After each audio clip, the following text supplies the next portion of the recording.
الحمد للہ حمدا کثیرا طیبا مبارکا فیہ۔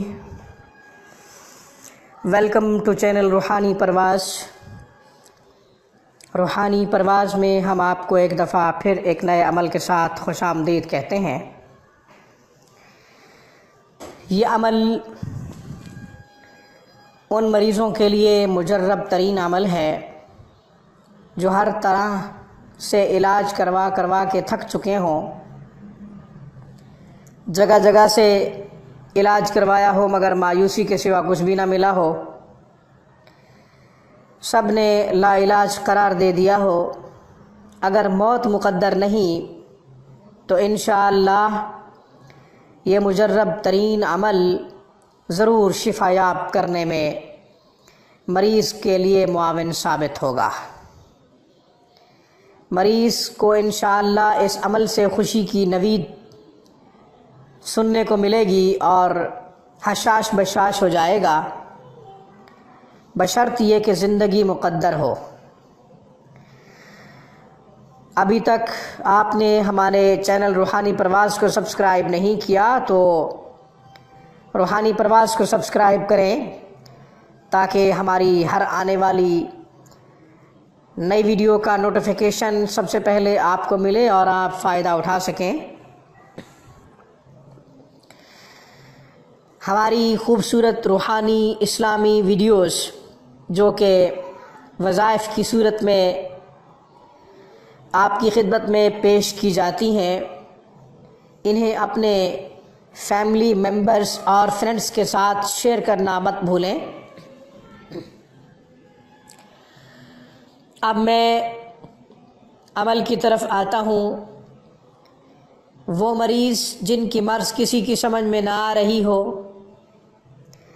روحانی مرض ہے یا جسمانی مرض ہے، کوئی بھی سمجھ نہ پا رہا ہو، اس کو چاہیے کہ یہ عمل کرے اور جاری رکھے اس وقت تک جب تک شفا یاب نہ ہو، جب تک کوئی فائدہ نہ ہو، جب تک بہتری محسوس نہ ہو، اس وقت تک یہ عمل جاری رکھے۔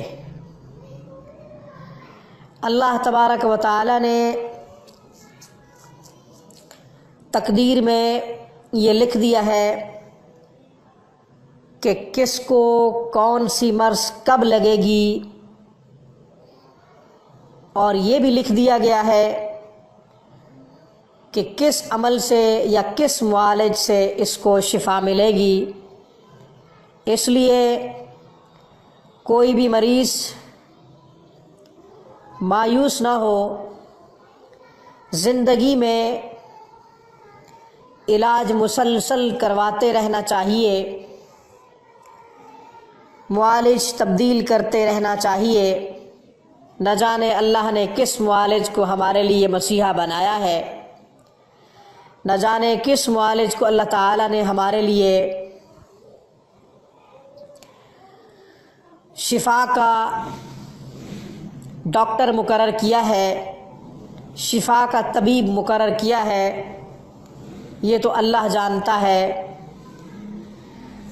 جب حدیث میں یہ آ چکا ہے کہ تقدیر میں یہ لکھا جاتا ہے کہ کون سی مرض کس وقت لگے گی اور کس معالج سے ٹھیک ہوگی یہ مرض، تو پھر نہ تو معالجوں کا قصور ہوتا ہے، ڈاکٹروں کا قصور نہیں ہوتا، نہ روحانی معالج کا قصور ہوتا ہے، نہ جسمانی معالج کا قصور ہوتا ہے۔ بڑے بڑے اسپیشلسٹ، روحانی اسکالر، روحانی ڈاکٹر علاج معالجہ کرتے ہیں، مگر بے بسی کے علاوہ بسا اوقات کچھ نہیں ملتا۔ بڑے بڑے اسپیشلسٹ جسمانی ڈاکٹر علاج کرتے ہیں، مگر انہیں بھی مایوسی کے علاوہ کچھ نہیں ملتا۔ مریض نا امید ہو کر ڈاکٹر پہ بلیم کرتے ہیں، ڈاکٹر کو الزام دیتے ہیں۔ ڈاکٹر کو الزام نہیں دینا چاہیے، چاہے وہ روحانی ڈاکٹر ہے، چاہے وہ جسمانی ڈاکٹر ہے۔ جس نے سٹرگل کی، جس نے آپ کے لیے محنت کی، جس نے آپ کے لیے کوشش کی، وہ آپ کا محسن ہے۔ تقدیر میں شفا کس سے ملے گی یہ تو اللہ کو پتہ ہے، کسی معالج کو پتہ نہیں ہے۔ تقدیر میں اللہ نے کون سا معالج مقرر کیا ہے یہ بھی اللہ کو پتہ ہے، اس لیے آپ اگر 2-4 ڈاکٹروں سے ٹھیک نہیں ہوئے تو مایوس ہونے کی ضرورت نہیں، ڈاکٹر تبدیل کرتے رہے۔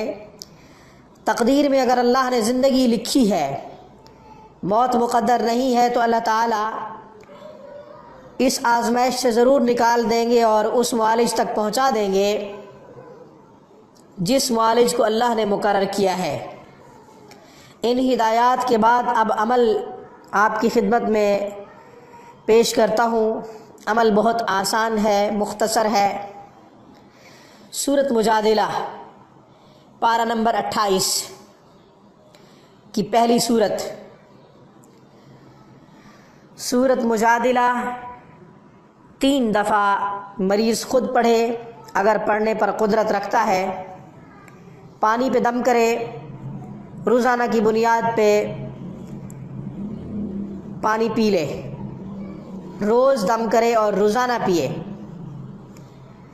صبح دم کر لے، صبح کی نماز کے بعد، بہت اچھی بات، ورنہ مغرب کے بعد، عشاء کے بعد،